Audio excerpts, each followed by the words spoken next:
RO की परीक्षा जो 11 फरवरी की हुई थी उसको कैंसिल करके री एग्जाम करवाई है। योगी जी ने हमारी मांग पूरी कर दी है।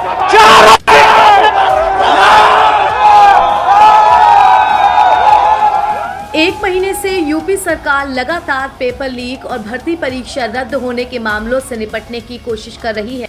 पहले आरओ परीक्षा में पेपर लीक को लेकर हंगामा हुआ। उसकी गर्माहट खत्म भी नहीं हो पाई थी कि पुलिस कांस्टेबल भर्ती पेपर लीक मामले ने फिर से आग पकड़ ली।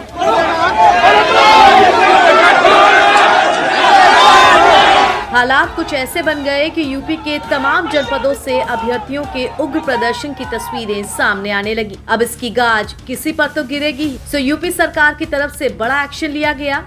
इसमें भर्ती बोर्ड की अध्यक्ष रेणुका मिश्रा को पद से हटाया गया। यूपी पीएससी आरओ परीक्षा पिछले महीने यानी कि 11 फरवरी को 2 पालियों में आयोजित कराई गई। ये परीक्षा उत्तर प्रदेश की सबसे बड़ी परीक्षाओं में से एक थी। उत्तर प्रदेश सरकार में समीक्षा अधिकारी व सहायक समीक्षा अधिकारी बनने के लिए 10,69,725 अभ्यर्थियों ने आवेदन किया था। ये परीक्षा 2 पालियों में होनी थी, मगर पहली पाली के बाद ही पेपर लीक होने के वीडियो और खबरें सोशल मीडिया पर तैरने लगी। हालांकि पुलिस और प्रशासन की तरफ से सुरक्षा के इंतजाम भी किए गए, मगर नकल माफिया के आगे ये इंतजाम नाकाफी थे। खैर, किसी तरह ये परीक्षा निपटी और फिर 17 और 18 फरवरी को यूपी पुलिस कांस्टेबल भर्ती परीक्षा का पेपर हुआ। इसमें रिकॉर्ड करीब 50 लाख अभ्यर्थी शामिल हुए। लाखों लोग बिहार समेत दूसरे राज्यों से पहुंचे थे, लेकिन इस परीक्षा का भी वही अंजाम हुआ जो पिछली का था। फिर परीक्षा खत्म होने के तुरंत बाद पेपर लीक होने की खबरें फैलने लगी। पहले पुलिस और प्रशासन की तरफ से इस बात को मानने से इनकार किया गया कि पेपर लीक हुआ है। फिर अभ्यर्थियों से सबूत मांगे गए तो व्हाट्सएप समेत तमाम कागज सोशल मीडिया पर छा गए।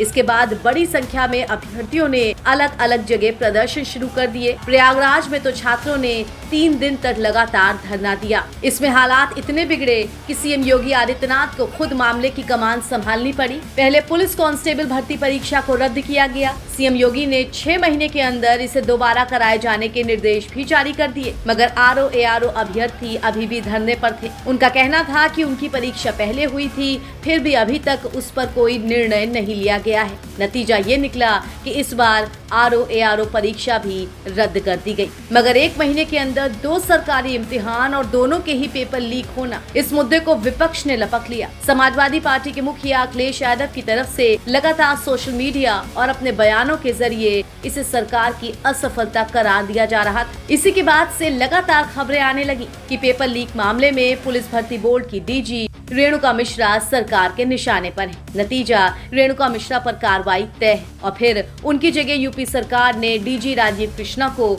पुलिस भर्ती बोर्ड की जिम्मेदारी दे भी दी। मगर अब दिक्कत इस बात की है कि अखिलेश यादव अब भी पेपर लीक मामले को लेकर एक्टिव हैं। जहां एक तरफ सरकार की तरफ से कल 4 मंत्रियों को शपथ दिलाई गई, तो दूसरी तरफ अखिलेश यादव ने सोशल मीडिया पर युवक युवतियों को नौकरी रोजगार के लिए शपथ दिला दी। युवकों के साथ अपनी तस्वीर साझा करते हुए उन्होंने लिखा, हम बेरोजगार, पेपर लीक से प्रताड़ित, नौकरी के लिए भटक रहे युवा अपने भविष्य को बचाने के लिए ये शपथ लेते हैं कि हम ऐसे दलों को ही वोट करेंगे जिनका लक्ष्य नौकरी और रोजगार देना है।